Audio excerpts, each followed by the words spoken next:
G'day guys, welcome back to my channel. My name is Wildcard. Thank you for being here and watching my content. As always, it is my pleasure and privilege to talk about the greatest game in the world, rugby. And yes, I'm crashing hard from the post-Rugby World Cup depression.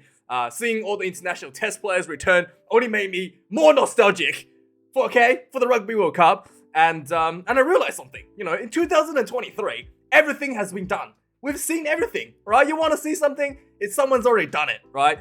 We're so bored of things that nobody even cares about going to the moon anymore, right? That's where we are in 2023. In fact, the moon thing has kind of got out of public interest in in the 80s or something. But still, we're so spoiled for content. And then I realized something. This Rugby World Cup, we were privileged to witness things that we have never seen before. And just thinking back about it, really, we've never seen the Wallabies being eliminated in the pool stage. I almost said quarterfinals because I'm still hurting. And then we've never seen things like a scrum being called after taking a mark inside the 22 in the quarterfinal and in the final. And then we've never seen so many Springboks attempting missed drop goals in the World Cup final before either, right? So yes, there was a lot of never seen before in this Rugby World Cup, and oh boy, we won't be seeing that again until 2027, and that is just the beauty of the rugby, right? The game is played completely differently when the skill level, the skill level of the players of the teams, as it increases, the strategies becomes more and more complex, and it becomes a completely different sport almost, as we witnessed, in the Rugby World Cup final, and it is just beautiful with the game of rugby. It's something that not every sport that can achieve. There's so much depth in this game. It's just absolutely beautiful. And speaking of rugby, speaking of the Wallabies actually being eliminated in the pool stage, there's just some a lot of more changes and stuff shaking up in the rugby Australia. Obviously, the chairman was fired 2 weeks ago, and there was a scathing article that came out talking about how lack of support Rugby Australia has been towards the Indigenous community here in Australia. And we all remembered, right? The Wallabies singing the national anthem Indigenous language, right? Whilst having zero players actually playing for the Wallabies from the as an Aboriginal person, right? So it's just great job, Rugby Australia. So there was an article just released last week that talked about this young man, Caelan Morris.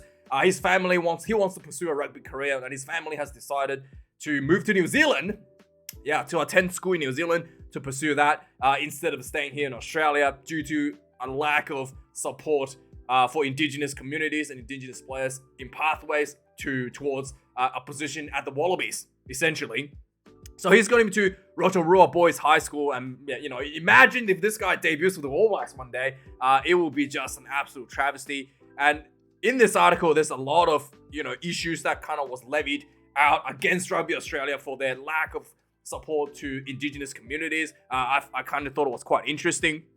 So the Rugby Australia basically have no grassroots pathways for Indigenous communities. It is actually a third-party non-for-profit organization that operates on behalf of Rugby Australia, unrelated to Rugby Australia, called Lloyd McDermott Rugby Development Team. So they actually do the development for the Sevens on behalf of Rugby Australia. And it was when it was asked by reporters of Rugby Australia what their plans are of developing how to support the Indigenous communities.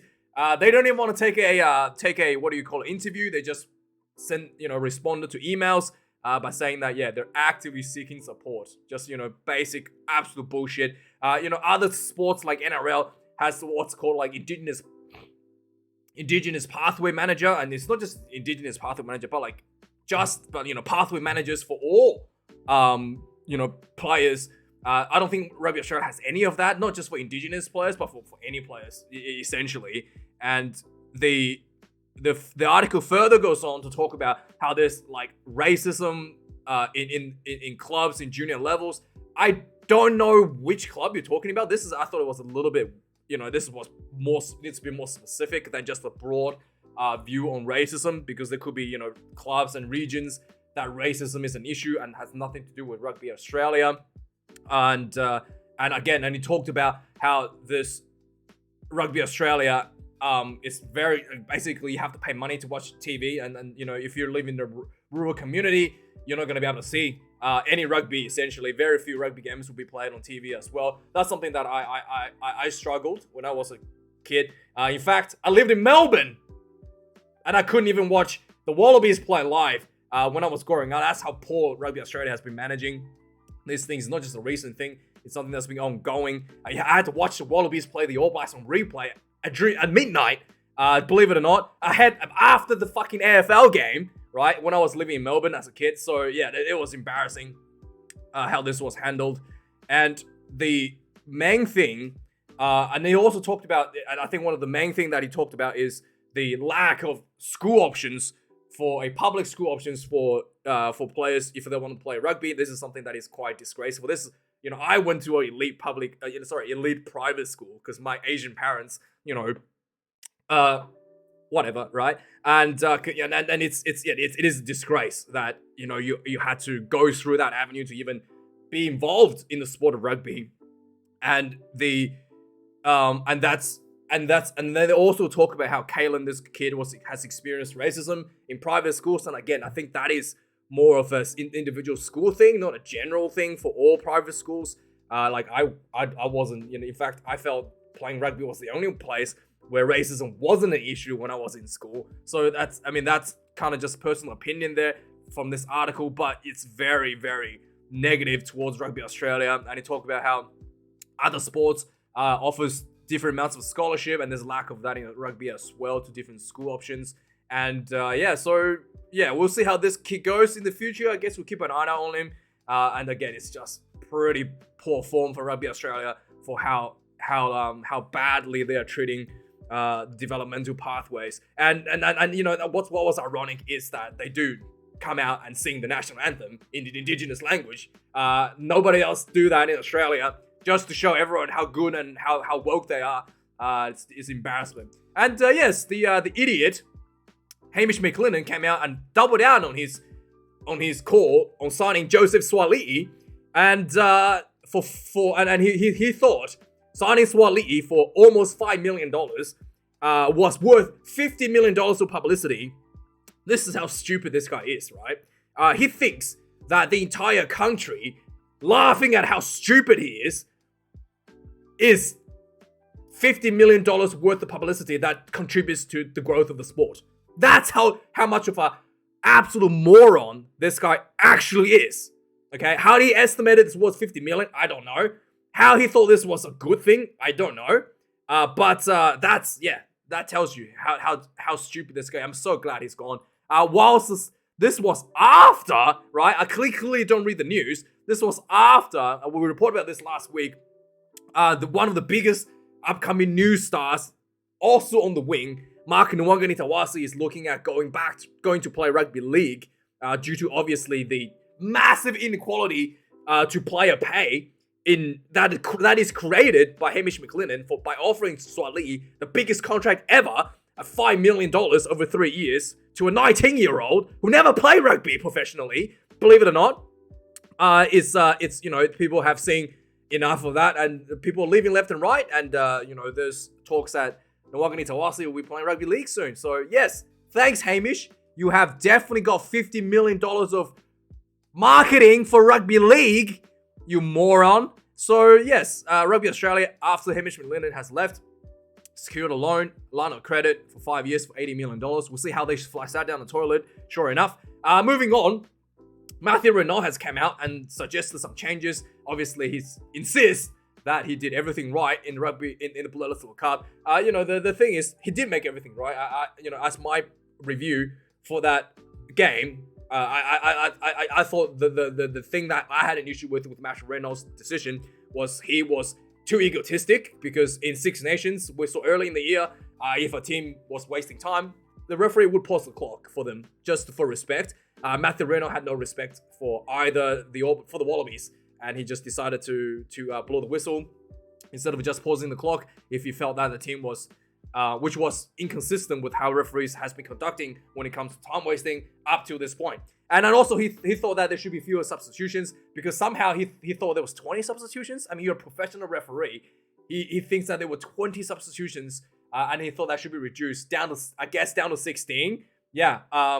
Actually, yeah, I agree, Moreno. We should reduce substitutions down to 16. By the way, it used to be 7 substitutions per team, but due to injuries, they had to increase it to 8 to add an additional front rower for rugby. So it's the brutality of the sport, Matthew Reynolds. It's a war of attrition. It's how the game is played. You should know that as a professional referee. But then again, if you think it's just 20 substitutions, I agree. Definitely should drop that down back to 16 because 20 is a little bit too much. Again, Antoine Dupont still felt, injustice done by the referee Ben O'Keefe. I did feel like there was a few very tough calls against the French, but the main thing I thought was I still think is really, Antoine Dupont is really special because once again, he's not fined for any of his comments made against the referee, which in any other case would have been fined.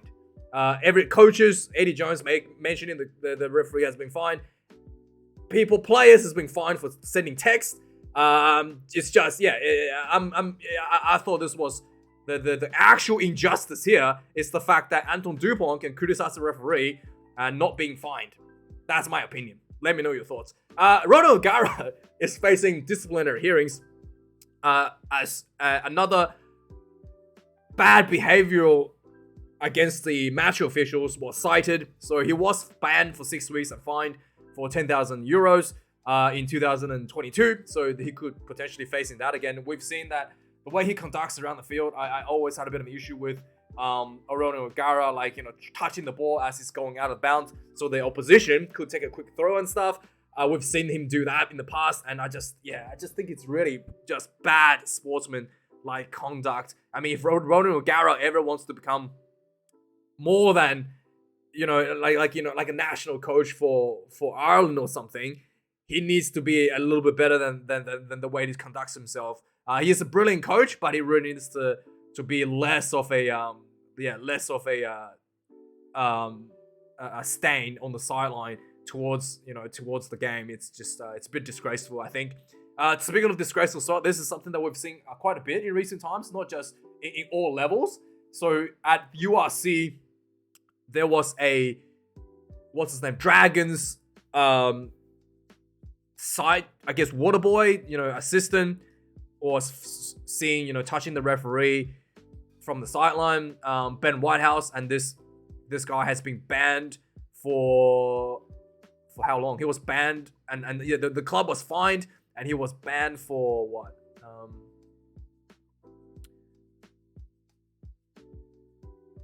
So he was banned for 1 weekend. I thought that was a bit light. They need to ban him a bit longer than that. I think you definitely cannot have, water boys. We've seen this. This is not the only one. We've seen this quite. I think we saw this in the World Cup as well. You definitely cannot have anyone other than the captains, especially from out of the game, interfere. I think they need to go harder on this and have him banned for 6 weeks or something.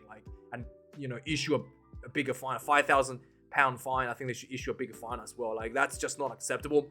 So moving on to New Zealand now. Scott Robinson was, this will be next year will be the first year of him becoming the All Blacks head coach. He has been very successful with the Crusaders, and we'll see how he goes. He came out, had a bit of an interview this week, talking about he almost missed out the All Blacks coach. To be honest, the way he conducted about it, where he kind of went around about in the media, and then he went about to interviewing a job with other nations like England and stuff. Or pretend to be interested in job with England and stuff, putting pressure on New Zealand Rugby to sign him on before the Rugby World Cup. I thought the way he conducted was very disrespectful. Yeah, so we'll see how it goes. Scott, you are now in charge. You have your destiny in your hands. We'll see if you can deliver the same results as you have done towards the for the All Blacks, and if you can do better than Ian Foster in the current state of rugby. So Robertson has also talked about, he's going to leave the options open for captaincy. Sam Cane has been criticised a lot as the captain for New Zealand, so he's going to be let it go for a little bit, basically, before he decides on the captain. The All Blacks captain is a big respect issue, so a lot of people are talking about sacking Sam Cane. You definitely cannot do that. It's no matter how tough it is, you can put him on the bench, you can do whatever. It's a respect thing for the All Blacks. It's a culture that's built on respect, and with respect, the players have, with respect, the players, that's why the All Blacks are so good, because it's built on respect. It's not built on personal egos and all that sort of stuff. And then I think that not sacking Sam Cane in the past under Ian Foster was the right call. But yeah, we'll see what Robertson does if he wants to have a new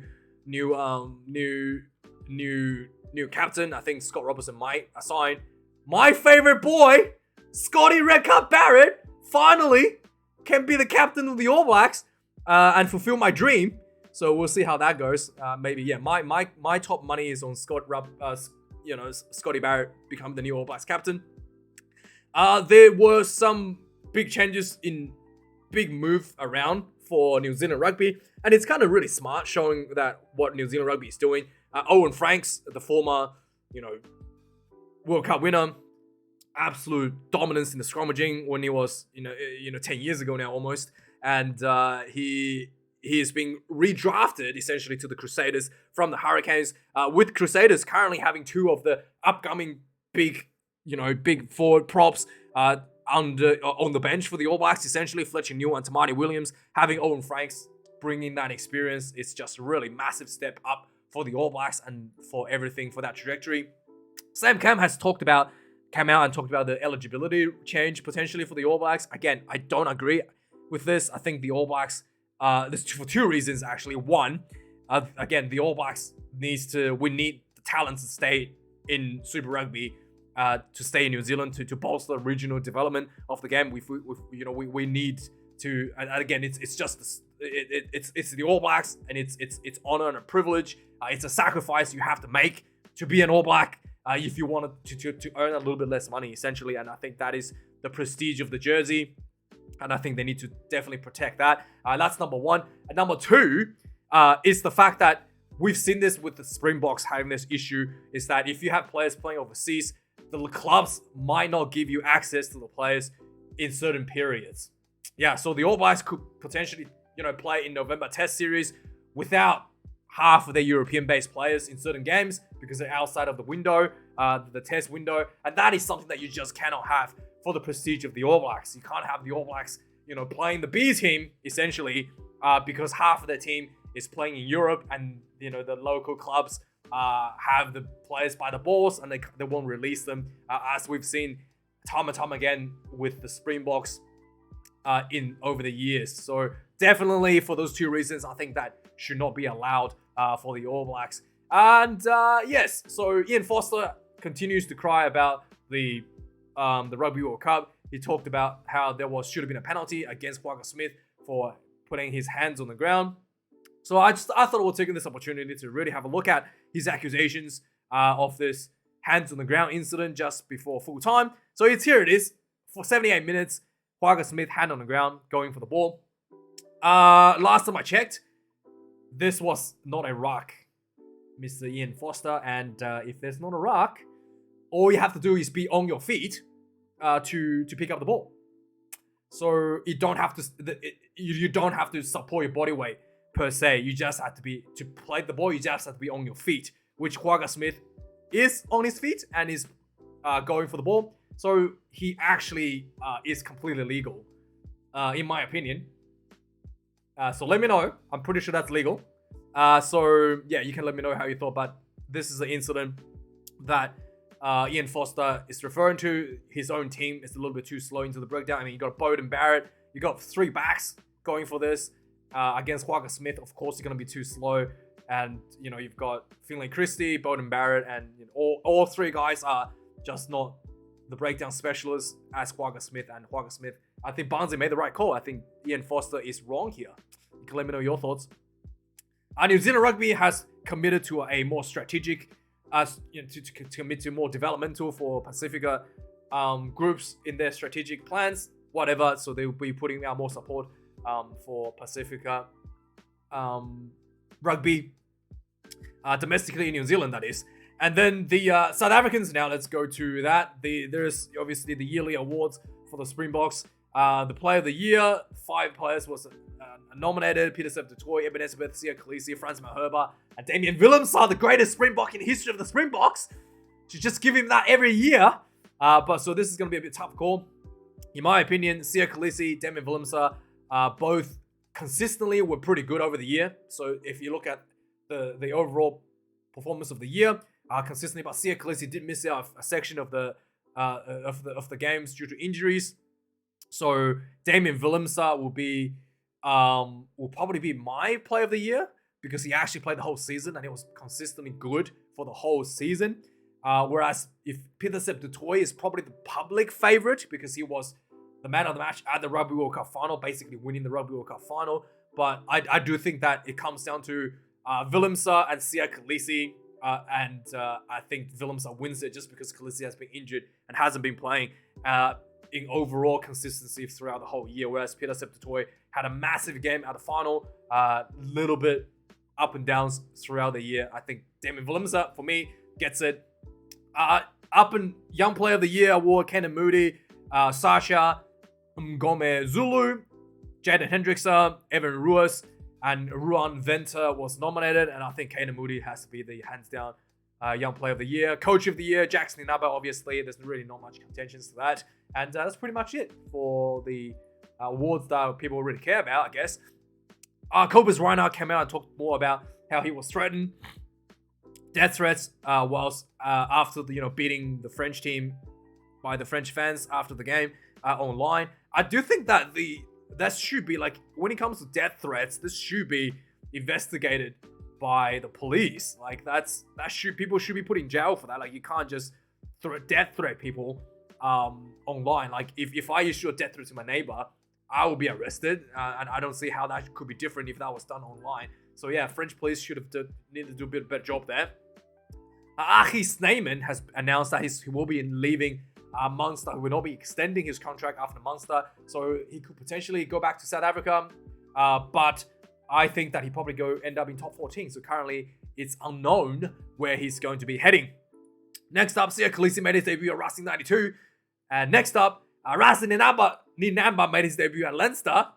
Next up, Michael Cheika, that's why I'm wearing the Argentina jersey, has been extended to 2027 as the head coach of Argentina. He's giving more time, giving 4 more years to really build the Argentinian side. There's a lot of upcoming young talent for the Argentinians, especially coming out of the 7th circle. And Michael Cheika will have some good time to build these players towards the next World Cup, and this will be quite big for Argentinian rugby, and really good to see that old Czechs is going to be continuing with the job. So yes, Owen Farrell had another on-field altercation with the referee, Luke Pearce. I have a lot of respect for Luke Pearce, by the way. I think he's one of the best referees in the world. Now that Barnsley has retired, Luke Pearce is the number 1 referee out of England. Luke Pearce was closely behind Wayne Barnes as the premier referee out of England. So I really think that Owen Farrell was really disrespectful the way he spoke to him. So basically there was the penalty. Owen Farrell reminded the referee. That was the 3rd one at the mall. Luke Pearce said, "Thank you, I can count." And Owen Farrell pretty self-absorbently said, "Don't be rude to me. There's no need to be rude to me." Like, it was pretty smug look on his face as well. Maybe we can get a bit of a smug look on his face here. Like, I don't want to, don't be rude to me. I mean, just the way he conducts himself is really just, he's just still haven't learned that the fact that he cost his team in the semi-final to the Springboks due to running his mouth, giving away 10 extra meters, still haven't learned it. And also his performance during the day was pretty poor. His goal kick, I think he missed a bunch of goal kicks as well. So yeah, he really wasn't in a good position to criticize the referee, to speak to the referee like that.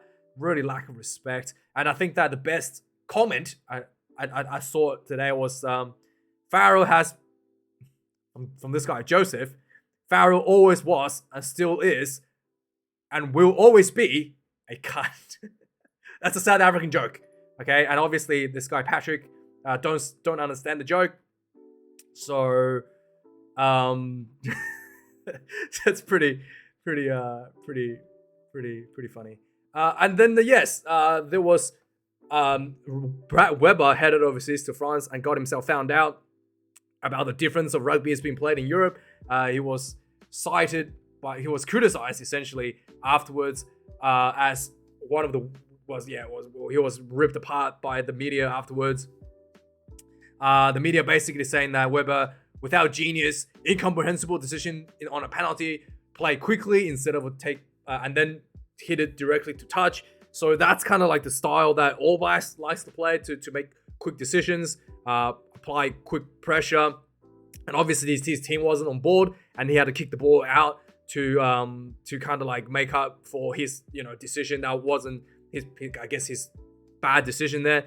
And I mean, it's a difficult position. I mean, Brad Weber, he wasn't really a lot of respect to Weber, but it's the style. There's a bit of a clash of style there, I guess, with some of this decision making, and he was torn apart after the game by the media.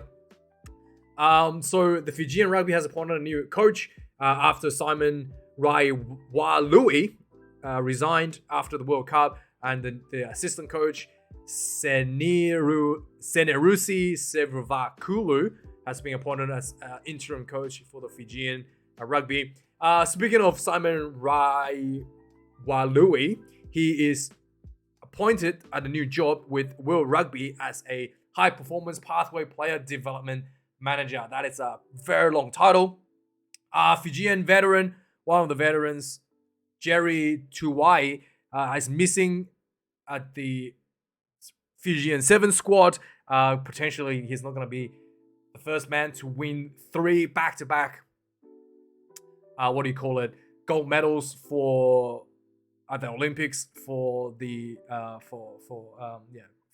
anyone in the world. And the Fijians will be defending their 3rd consecutive gold medal at the Olympics. So go Fiji! And that'll be pretty exciting, I guess. 7s. And finally, the Major League Rugby has announced the Toronto Arrows has ceased operations. My guess is that they couldn't hit their mission targets, probably, because it's Canada, right? And they have gone under. So anyway, that's the news for today, guys. Let me know your thoughts on any of the articles. Like, comment, subscribe. Thank you for watching. And let me know how you're coping with post-Rugby World Cup depression syndromes, and hopefully you had a better week than me. So stay strong, guys, and have a good one. Cheers. Thanks for everyone who supports me financially with donations, YouTube membership, so on and so forth. And yes, I do appreciate you being here always. Have a good week. I'll see you guys next time.